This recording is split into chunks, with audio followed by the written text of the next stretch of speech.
5 दिवस तक हम रोज रोज एक एक पर्व मनाएंगे। उस पर्व का नाम है दीपोत्सव पर्व, दीपोत्सव पर्व। और यह धनत्रयोदशी से प्रारंभ होगा। और धनत्रयोदशी के बारे में मैंने आपको बताया है कि 29 अक्टूबर से यह त्रयोदशी आ रही है।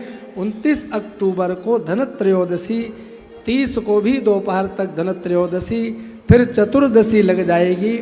उस चतुर्दशी को हम लोग 31 तारीख को मनाएंगे प्रातःकाल बेला सूर्योदय में चतुर्दशी होने के कारण। वह जो दीपावली की रात्रि में जो हमें दीपावली मनाना है वह 31 अक्टूबर को हमें गुरुवार के दिन दीपोत्सव पर्व को मनाना है। हमेशा ध्यान रखना कि जिस संध्या काल में प्रदोष काल में अमावस्या हो वही अमावस्या दीपोत्सव के रूप में, दीपावली के रूप में मनाना चाहिए। अमावस्या का उसमें रहना बहुत आवश्यक है। जिसमें रात्रि में अमावस्या ना हो उसको दीपावली के नाम से नहीं मनाना चाहिए। गुरुवार 31 अक्टूबर 2024 को हमें अमावस्या मनाना है। और यही रात्रि रूप चौदस के लिए भी है। इस दिन नरक चतुर्दशी, रूप चौदस, रात भर माताएं बढ़िया अपना सुंदर स्वरूप प्राप्त हो इसके लिए खूब भगवान का अर्चन, भगवती का पूजन करें, खूब दीपक जलाएं। और उस दिन भगवान से, भगवती लक्ष्मी से अपने स्वरूप सौंदर्य के लिए भी खूब प्रार्थना करें। रूप चौदस और यह दीपावली का पावन पर्व गुरुवार 31 अक्टूबर को हमें मनाना है। अमावस्या दोपहर 3:13 से प्रारंभ हो जाएगी और शुक्रवार 1 नवंबर दोपहर 3:14 तक चलेगी। इसलिए हमें दीपावली को 31 अक्टूबर गुरुवार को मनाना है। प्रदोष काल कब रहेगा? तो 31 अक्टूबर शाम को 5:36 से शाम 8:11 तक यह प्रदोष काल रहेगा। और स्थिर लग्न में भगवती लक्ष्मी का पूजन करने से माँ लक्ष्मी स्थिर रूप से घर में निवास करती हैं। तो शाम को 6:25 से 8:21 तक वृषभ लग्न, स्थिर लग्न में हमें भगवती माँ लक्ष्मी का, कुबेर का, भगवान नारायण का, सबका विधि विधान से पूजन करना है। फिर बड़ों का सम्मान करना है, उनको शिष्टाचार पूर्वक प्रणाम करना है।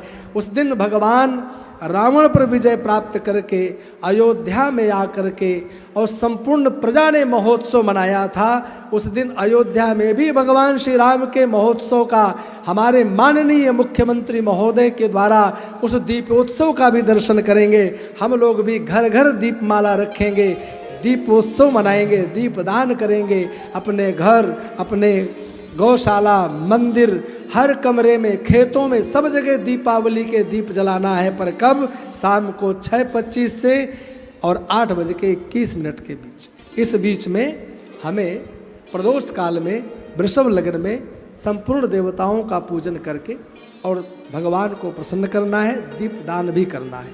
लेकिन ये ध्यान रखना, दीपावली काल रात्रि होती है। इस रात्रि में भक्त, माताएं, बहनें और चाहे पुरुष वर्ग कोई भी माँ लक्ष्मी से संबंधित जिनके पास मंत्र हो वो उन मंत्रों के प्रभाव से, स्तोत्रों के प्रभाव से, और अगर आपके पास कोई मंत्र नहीं है तो आपके गुरुजनों ने जो मंत्र आपको दिया है उससे जो कामना आप करोगे वही आपको मिलेगा। ये सत्य मानना। गुरुदेव प्रदत्त मंत्र में वह शक्ति होती है कि हम लक्ष्मी मांगेंगे तो लक्ष्मी मिलेगी। और अगर हम जीवन में किसी अन्य पुरुषार्थ की प्राप्ति करना चाहेंगे तो वह भी प्राप्त हो। निष्ठापूर्वक संपूर्ण रात्रि जग करके आप पूजन करें।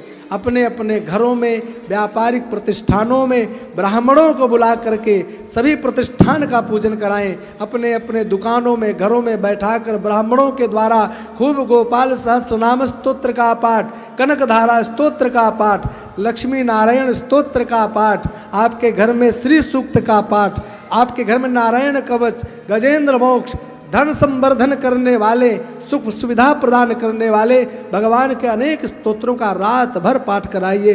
अनंत गुना उससे आपको पुण्य मिलेंगे, बल मिलेगा। व्यापारिक प्रतिष्ठानों में जितने विघ्न होंगे वह सब दूर होंगे। ऐसी विश्वास रख करके हमें ऐसे पर्वों में निष्ठापूर्वक भगवान का पूजन करना चाहिए।